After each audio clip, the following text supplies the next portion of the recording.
Bienvenidos a todos. 9 programas ya acerca de estas palabras en griego que tienen su uso en el Nuevo Testamento y una aplicación a nuestras vidas muy concreta que nos bendice y nos edifica muchísimo. Hoy continuamos en esta serie. Lo estáis viendo ahí en vuestras pantallas. Manuel, lo primero, un saludo. ¿Cómo te encuentras? ¿Cómo estás? Gracias de nuevo. Muy bien, gracias a ti por este tiempo que siempre es una gran bendición poder estar aquí. Así es, y lo mismo a todas las personas que ahora mismo están conectadas o que nos están viendo un poquito después, deja allí tu saludo, dale buen like al vídeo, suscríbete al canal si todavía no lo has hecho, compártelo con tus amigos, familiares, seres queridos de la iglesia, a personas a las que creas que este material o este programa les va a bendecir. Bueno, pues hoy tenemos una palabra que es... digamos, es fundamental, es de las palabras más importantes, sobre todo en el Nuevo Testamento, que es la palabra de la reconciliación. En griego, katallasein. Y es una palabra que, según 2 Corintios capítulo 5, ¿verdad, Manuel? Nos dice que, por un lado, Dios nos ha reconciliado para consigo mismo y que no solamente eso, sino que Dios nos ha entregado también el ministerio de la reconciliación. Así que, Manuel, si te parece bien, lo que vamos a hacer lo primero es como siempre, antes de meternos de lleno o tirarnos a la piscina del Nuevo Testamento, vamos a ver cómo se usaba en ese griego clásico, cuál fue su origen, su evolución y luego cómo llegó al uso que se le aplica también en el Nuevo Testamento. Así que comenzamos por allí, ¿vale? Con la palabra katallasein, que es reconciliación, pero en el griego clásico. ¿Qué nos puedes decir al respecto, Manuel? Muy bien, pues mira, las distintas palabras en griego para la palabra reconciliación, que como bien dices se usa en 2 Corintios 5 y en otros que vamos a ver ahora, son formas compuestas a partir del verbo simple ayasain, que significa cambiar, ¿vale? Entonces, en el griego clásico, ayasain se utiliza para expresar el cambiar de la forma, del color y de la apariencia. También suele usarse muy a menudo con la idea de canjear o hacer trueque, ¿no? Es decir, de dar una cosa a cambio de otra. En este sentido, puede aplicarse a uno que en su desventura cambia una desgracia por otra, ¿vale? Es una aplicación muy curiosa también que se le puede dar a esta palabra. Ahora, cuando miramos la Biblia, ayasain es un verbo corriente en el Nuevo Testamento. Fíjate, vamos a ver algunos usos en el Nuevo Testamento de esta palabra, ¿no? Primero, vemos que dice que Esteban es acusado de enseñar que Jesús cambiará las costumbres aceptadas por los judíos. Y ahí se utiliza el verbo ayasain, ¿vale? Lo podemos leer en Hechos 6:14. Segundo ejemplo, los paganos cambiaron la gloria de Dios por imágenes inanimadas y corruptibles. Lo podemos leer en Romanos 1:23. Tercer ejemplo sería que cuando Pablo dice a los corintios que serían transformados o que serán transformados en 1 Corintios 15:51, ¿no? Ahí también se utiliza ese verbo ayasain. Y el cuarto ejemplo que vemos es cuando el apóstol detecta el peligro de perversión que amenaza a la fe de los gálatas. Ahí desea de cambiar de tono y adoptar el acento de severidad y reprensión. Lo podemos leer en Gálatas 4:20. Y por último, un quinto ejemplo que podemos ver es cómo la palabra se usa en Hechos 1:12 respecto de mudar un vestido, de cambiar por un vestido, ¿no? Ayasain, pues, puede referirse a casi cualquier cambio que podamos pensar, ¿no? Y ese es su significado primario, original, ¿verdad? Que luego me imagino que irá evolucionando y ahora te preguntaré y nos contarás al respecto, pero si te he entendido bien, has dicho que al principio este grupo, familia de palabras, ¿de acuerdo? Ayasein es una, pero vemos que hay un prefijo antes que es katallasein. Entonces, ¿qué nos puedes decir, sin entrar en muchas palabras demasiado técnicas que al final es como los árboles nos impiden ver el bosque y no queremos eso, pero sí que las diferentes variaciones y matices van añadiendo, son piezas que al rompecabezas se van añadiendo, mejor dicho, a este puzzle o rompecabezas que nos permiten ver esa idea general a la que queremos llegar. Así que, ¿qué otros usos encontramos en esta familia de palabras? Sí, mira, bueno, en el griego clásico, corriente, la palabra más común de estas formas es, como tú dices, la que lleva ese prefijo kata, ¿no? Katayasei. Entonces, esta es otra de las grandes palabras paulinas. Pero debemos continuar el examen de este grupo de vocablos en griego, el secular ordinario, antes de ocuparnos de su uso en el Nuevo Testamento, Claro. para que podamos entender mejor el uso de esta palabra. Esta palabra, en el griego secular común, adquiere el sentido casi técnico de cambiar dinero o cambiar por dinero. Plutarco, historiador romano, cuenta como historiador romano, cuenta cómo 4 hermanos sirios robaron los vasos de oro del rey de Corintio y poco a poco los cambiaron por dinero. Solo podemos leer en su libro barato, ¿no? El sustantivo correspondiente tiene el mismo sentido de trueque, especialmente por dinero. Aristóteles, el gran filósofo, por ejemplo, dice que los soldados mercenarios están dispuestos a dar sus vidas a cambio de pequeñeces. Y ahí está utilizando esta palabra, ¿no? Katayasei. Y así Katayasei comienza a expresar la idea más amplia de intercambiar una cosa por otra. Después de eso avanza un paso más, como tú dices, evoluciona y empieza a significar especialmente el cambio de la enemistad en amistad. Así pues, en el griego clásico es característicamente la palabra que expresa la idea de haber vuelto a unir 2 partes que han estado anteriormente en conflicto. Así es que antes de que el Nuevo Testamento la utilizara, Katayasein ya era una palabra usada para la reconciliación. Wow, o sea que, corrígeme si me equivoco, para hacer un pequeño resumen para todos aquellos que nos están siguiendo. Al principio, bueno, esta palabra era cambiar, pero era cambiar una cosa por la misma, una desventura por otra desventura, una desgracia por otra desgracia, una forma por otra forma. Simplemente era un cambio en general, pero en la misma categoría, podríamos decir. Luego nos has dicho que se empezó a cambiar por dinero, eran trueques, un intercambio, una cosa por otra, pero ya de diferentes categorías, y ya se implicaba mucho el tema del dinero. Y por último, ya en la evolución de esta palabra, en la cultura y en la sociedad, fue ese intercambio, o ese cambio de enemistad por amistad.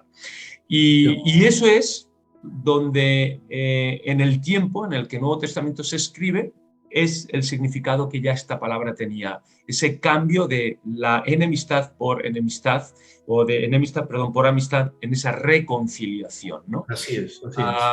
Y me imagino que la Biblia, especialmente, obviamente, Manuel, el Nuevo Testamento, esto lo aplica, te hago una pregunta, ¿lo aplica entre los hombres, o sea, reconciliarse entre los hombres, o lo aplica principalmente entre los hombres y Dios? ¿Cuál es el...? Hay un par de excepciones, ¿no? O sea, normalmente esta palabra, como vamos a ver ahora, siempre se utiliza en el Nuevo Testamento respecto del restablecimiento de las relaciones entre el hombre y Dios. Pero hay un par de excepciones que vamos a ver, ¿no? La primera excepción es 1 Corintios 7:11, donde Pablo determina que si una mujer se separa de su marido, no debe casarse con otro, sino reconciliarse con él. Y aquí se hace el uso de la palabra Katayasein, ¿verdad? Este es uno de los usos excepcionales. Y luego aparece otra vez, la segunda excepción, aparece en Hechos 7:26, relacionado con Moisés, cuando todavía en Egipto, quiso poner paz entre los 2 israelitas que reñían. Todos recordamos, yo creo, ese pasaje, ¿no? Esta es la paz o reconciliación entre los hombres, en un contexto matrimonial o en un contexto de... Son las 2 únicas excepciones que aparecen en el Nuevo Testamento para el uso de esta palabra Katayasein a la hora de usarlo en el contexto de reconciliación entre hombres. Quitando estas 2 excepciones, esta palabra siempre se refiere al restablecimiento de la relación entre el hombre y Dios. Y vemos algunos ejemplos, ¿no? Por ejemplo, Romanos 5:10, allí dice que aun siendo enemigos, nosotros fuimos reconciliados, Katayasein, con Dios por la muerte de su Hijo, ¿verdad? Otro ejemplo, 2 Corintios 5:18 al 20, allí hay una serie completa de usos de esta palabra. Dice que Dios nos ha reconciliado, katayesein, con Él por medio de Jesús. Dice que Dios estaba en Cristo reconciliando, katayesein, al mundo consigo mismo. Y luego dice, os rogamos que os reconciliéis con Dios, katayesein también, ¿vale? Wow. Y luego en Efesios 2:16 y Colosenses 1:21 vemos otros dos ejemplos. Efesios 2:16 dice, refiere cómo Jesucristo ha reconciliado a los judíos con los gentiles y a ambos con Dios, y 1 Corintios 1:21 que declara que Jesucristo ha katayasein, ha reconciliado todas las cosas y todos los hombres con Dios. Entonces, como vemos en el Nuevo Testamento, excepto esas dos excepciones que hemos visto, esta palabra siempre se usa para la reconciliación de los hombres con Dios. Sí, y de todos estos pasajes que nos has dado, Manuel, yo creo que donde más uno puede ahondar, bueno, todos, ¿no? Son muy importantes, pero este de 2 Corintios, donde se nos dice que Dios mismo, por medio de Jesús, estaba reconciliando al hombre. No es que Dios odiara al hombre, era el hombre el que odiaba a Dios, y el hombre el que se había peleado con Dios en este sentido y se había vuelto rebelde, le había dado la espalda a Dios. Y cómo por medio de Jesús y todos aquellos que obviamente se humillan y se arrepienten, pues pueden ser reconciliados, ¿no? Y pueden volver a esa amistad y esa comunión original, ¿no? Que es la que Dios quiere para todos los hombres. Y esto solamente es por medio de Jesús. Esto me lleva, Manuel, casi a una última parte o pregunta de esta palabra, antes de abordar la segunda para este programa, que tiene que ver con las conclusiones, ¿no? Basado en lo que hemos leído de Efesios, de Romanos, de 2 Corintios, las conclusiones a las que podemos llegar. Y esas conclusiones no son simplemente teóricas o intelectuales, sino que deben ser prácticas, las debemos poder aplicar. Así que podrías resumir algunas conclusiones que tú nos podrías dejar sobre la mesa que podríamos luego practicar y aplicar a nuestras vidas.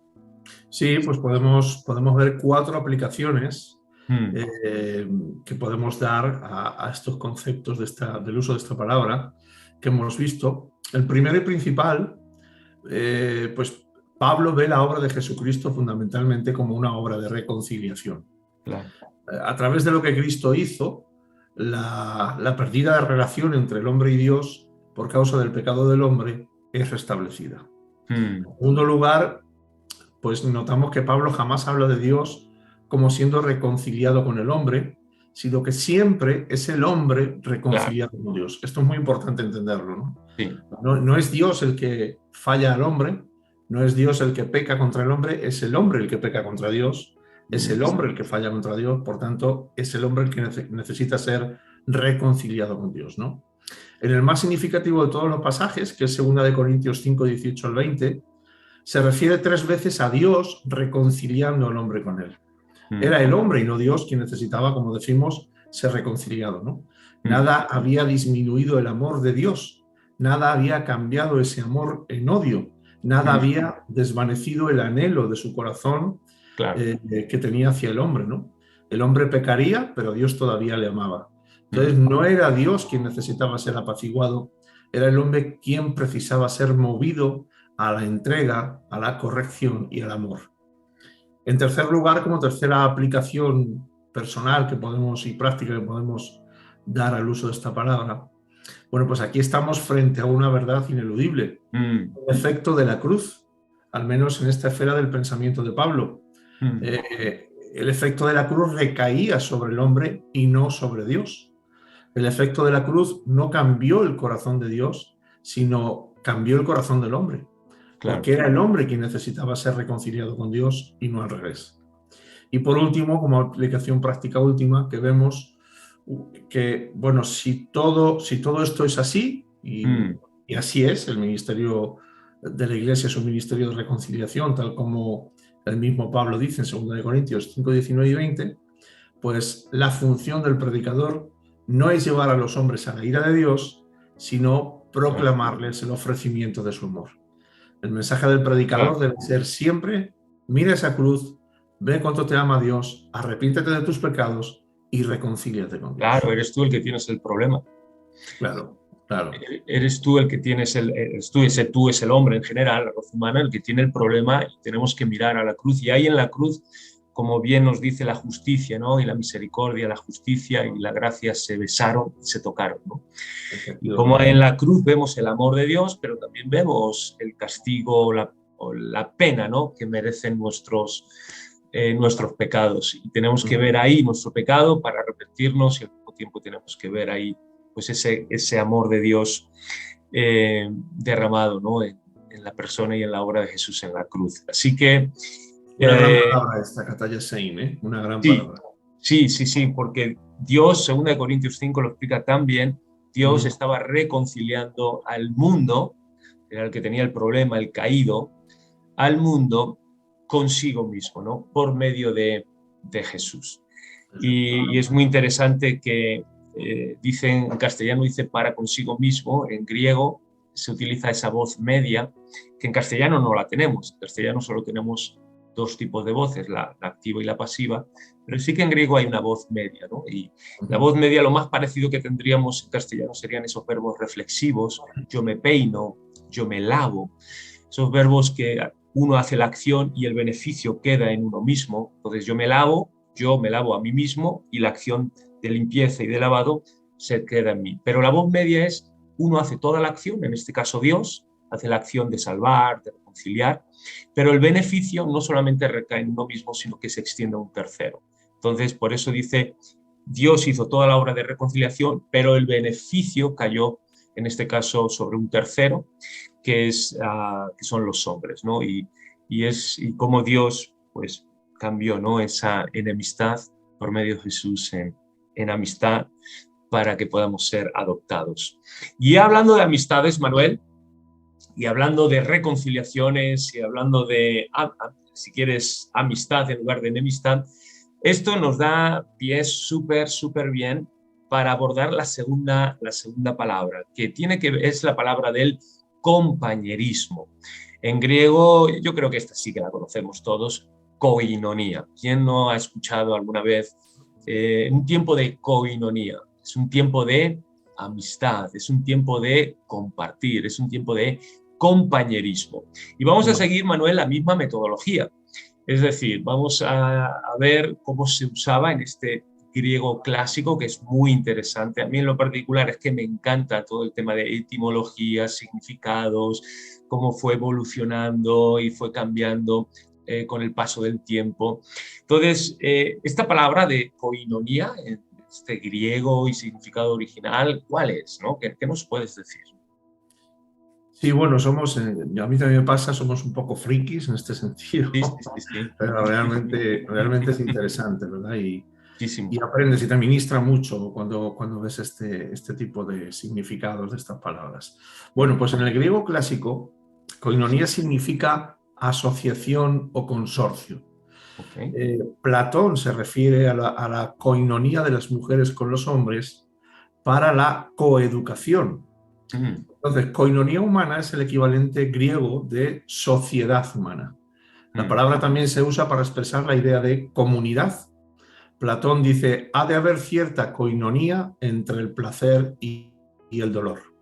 Entonces, en el griego posterior se utilizaba koinonía como lo opuesto a pleonexia, que es el espíritu a quien la codicia tiene fuera de sí. ok. Koinonía es el espíritu de generosa coparticipación Mm, contrastado con el espíritu de codicioso egoísmo. Fíjate qué gran diferencia marca esta palabra koinonía, ¿no? wow. Entonces, en el griego coloquial contemporáneo del Nuevo Testamento, koinonía tiene tres significados distintos. Mm, En primer lugar, significa muy comúnmente sociedad comercial. ok. En un papiro, cierto individuo habla de su hermano con quien no tengo koinonía, dice él, es decir, relaciones comerciales, Wow. ¿vale? Y se refiere exclusivamente a esa relación comercial. En segundo lugar, se usa especialmente respecto del matrimonio. Dos Mm, personas se casan para tener koinonía, es decir, para vivir juntas y compartirlo todo, ¿verdad? Que es mm, la idea que se tiene del matrimonio en este tiempo. Y en tercer lugar, se utiliza respecto de las relaciones de un hombre con mm, Dios. Epicteto habla de la religión como la aspiración a tener koinonía con Zeus. Mm. Así, en el griego secular, koinonía se usa para expresar una íntima relación entre las personas, una íntima relación entre las gentes. Wow.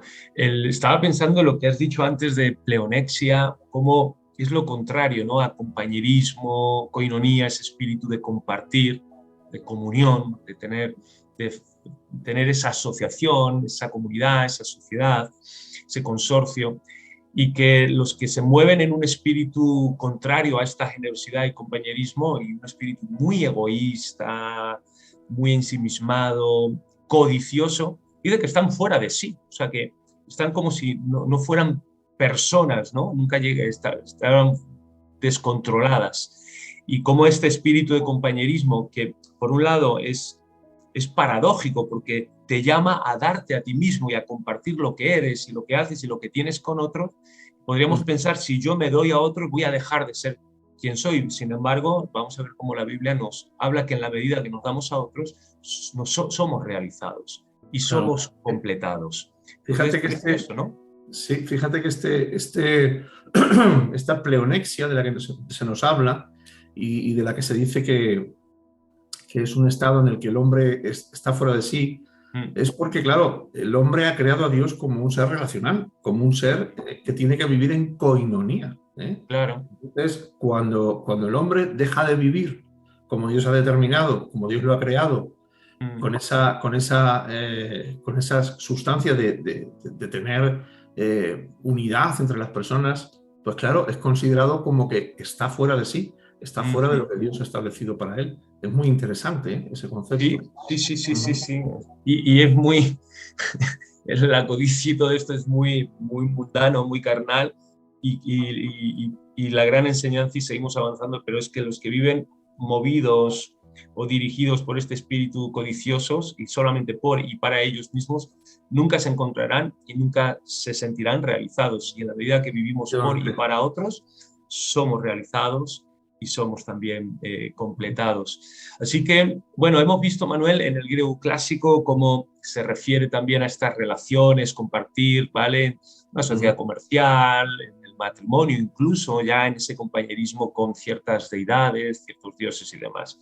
Todo esto Ajá. se trasladará, ¿no?, al Nuevo Testamento, y ya el Nuevo Testamento Dios le dará ese uso, ¿de acuerdo?, preciso y cabal, que es el que el Señor quiere y que nos bendice. Entonces, ¿cuál es este uso, ¿no? ¿Cómo todo esto ya el Nuevo Testamento lo va a tomar y lo va a utilizar? Bueno, en el Nuevo Testamento, koinonía se Mm, encuentra unas 18 veces. Entonces, cuando examinemos a qué ideas está ligada esta palabra, mm, veremos cuán ancho y largo es el compañerismo que debe caracterizar a la vida cristiana.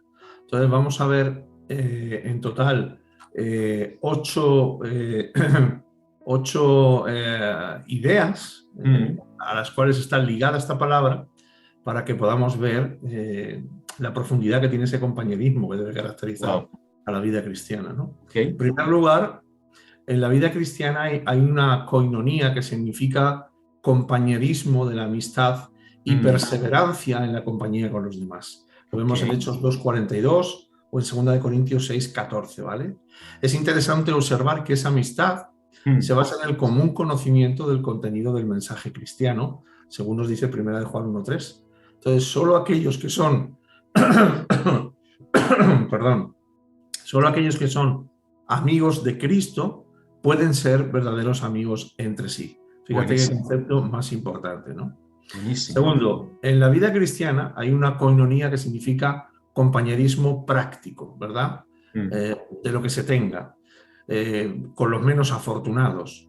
Entonces, Pablo usa 3 veces la palabra con relación a las colectas que de parte de sus iglesias llevó mm, a los santos pobres de Jerusalén. Esto lo podemos leer en Romanos 15:26, 2 Corintios 8:4, Hebreos 13:16, entre otros versículos, ¿no?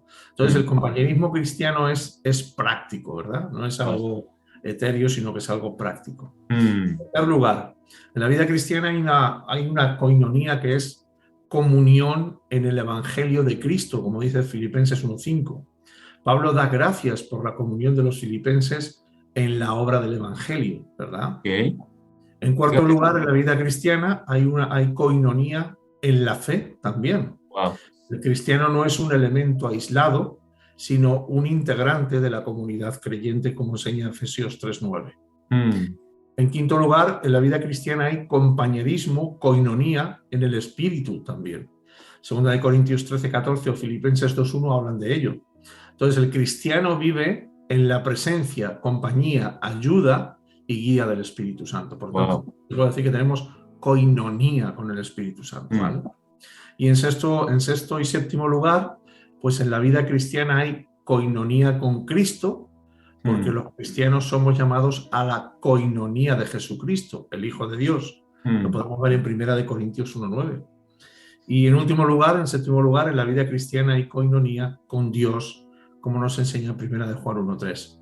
Pero nótese que ese compañerismo está éticamente condicionado, pues no es para los que han escogido andar en tinieblas, como dice Primera de Claro, Juan 1:6.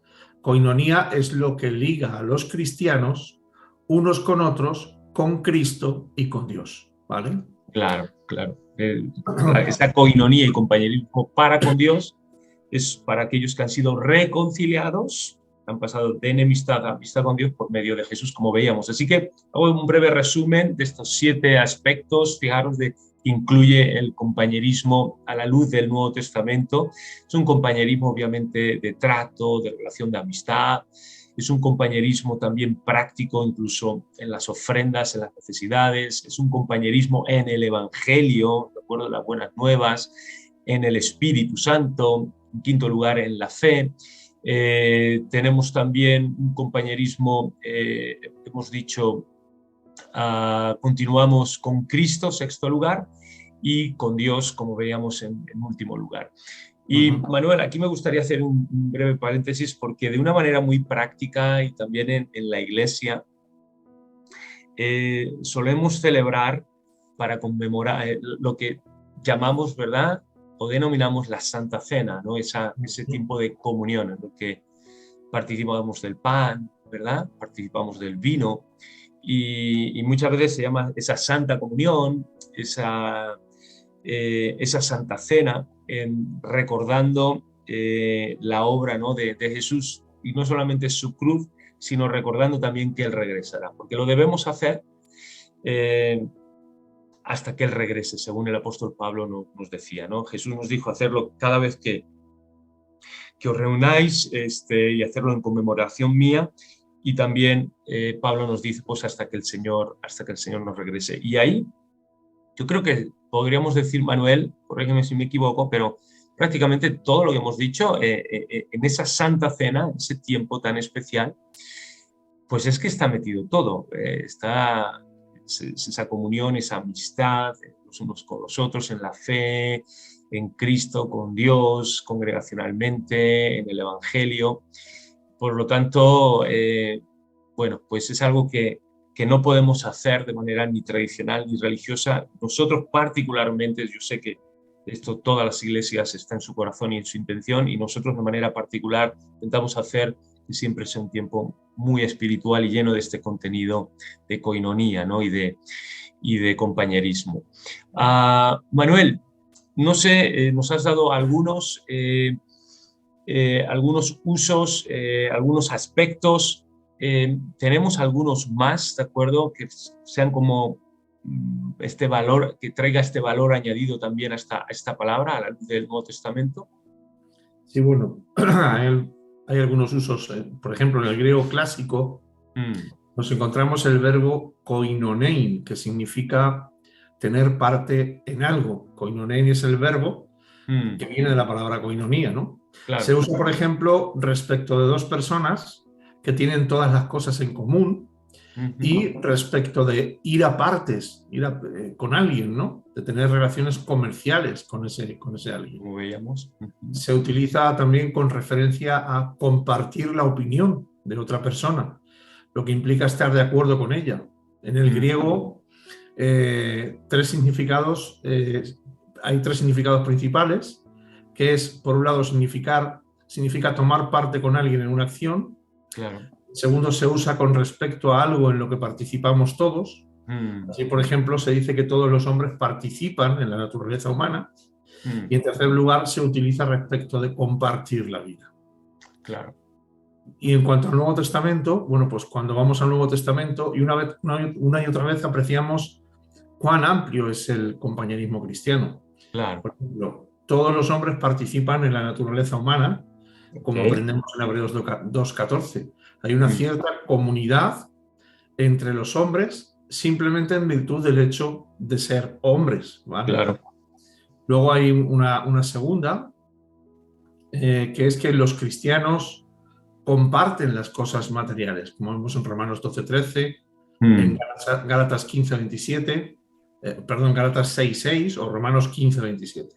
mm, Es interesante destacar que de las 8 veces que koinonein aparece en el Nuevo Testamento, 4 de ellas tienen que ver con la enseñanza práctica. ok.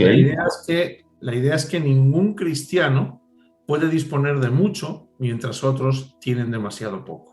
Ok. Luego, otro uso, se usa con frecuencia a tomar parte en una acción, como vemos en 1 Timoteo 5. Mm, Entonces, allí se nos enseña que somos compañeros los unos de los otros y todos de Dios, ¿vale? mm, Otro uso es que se utiliza respecto de compartir una experiencia, como vemos en 1 Pedro 4:13. El hombre que padece a causa de su fe, en ese mismo padecimiento, participa de la experiencia de Jesucristo. mm, Y por último, vemos otro uso que se le da, y es que se utiliza una vez respecto de la participación del hombre en la divina naturaleza, como vemos en 2 de Pedro 1:4, ¿no? Los sí. hombres no solo participan en lo que es terrenal, sino también en la gloria de los cielos. Seguramente no hay grupo de palabras que sea más atractivo que este. Mm, Entonces vemos que el cristiano participa en la humanidad del hombre, participa en la experiencia común del gozo y de las wow. lágrimas, participa en lo divino y en la gloria que será, y debe compartir todo lo que tenga, pues él sabe que su verdadera riqueza está en aquello que generosamente pone al alcance de los demás. Qué bueno, qué bueno. Fijaros, gracias Manuel, como veíamos este domingo, quiero rescatar algo que compartí en la iglesia en el mensaje del domingo pasado, y es que muchas veces vemos el compañerismo, la unidad, ¿recuerdas, Manuel? Como un fin, como una meta, algo a lo que debemos aspirar, a lo que debemos alcanzar, a lo que nos debemos proyectar. Y creo sinceramente que ese es un enfoque erróneo, porque la unidad como creyentes, como pueblo, no es algo que debamos procurar o alcanzar o obtener. No es una meta, sino que es nuestro punto de partida. Nosotros ya somos uno en Cristo Jesús, ya estamos unidos, somos familia, hijos de Dios, hermanos los unos para con los otros. Por lo tanto, nuestros esfuerzos no deben estar tantos en luchar por la unidad, sino más bien luchar por aquello que nos puede separar. No tenemos que esforzarnos por estar unidos, porque ya estamos unidos en Cristo Jesús. Lo que tenemos que esforzarnos es en no dejar que nada ni nadie nos separe los unos Qué bueno, qué de bueno los eso. otros, ¿no? Muy bueno. Entonces, cuando yo me enfoco en que yo ya estoy unido con mi familia en la fe, lo único que tengo que hacer es no dejar que los enemigos, que nada ni nadie, me separe, ¿no? Entonces eso Amén, es un amén. enfoque muy diferente y nos hace contemplar la batalla de una manera muy diferente. En contraposición a lo primero, esa palabra de reconciliación, sí que es cierto que el hombre sin Cristo está en enemistad con Dios, el hombre le ha dado la espalda a Dios y tiene que volver a Dios y tiene que arrepentirse. Y ahí sí que tenemos que decir, reconcíliate con Dios. Y ahora que estamos en Cristo y tenemos ese compañerismo con familia, pues nuestro enfoque es decir que nadie ni nadie nos enemiste o nos separe de nuestra hermandad, ¿no? De este vínculo fraternal que tenemos los unos para con los otros. Y con esto, Manuel, pues, ¿verdad? Podríamos cerrar estas dos palabras que están muy ligadas, ¿vale? Con las relaciones, la reconciliación y el compañerismo.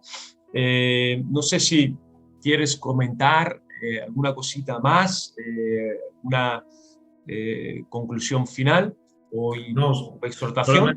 solamente afirmar que la observación que has hecho es buenísima, buenísima, y que cambia, da un vuelco total a la perspectiva que debemos de tener. Efectivamente, ya somos uno en Cristo Jesús, y ahora lo que tenemos que procurar es luchar para que nada ni nadie nos pueda separar, nos pueda dividir, ¿no?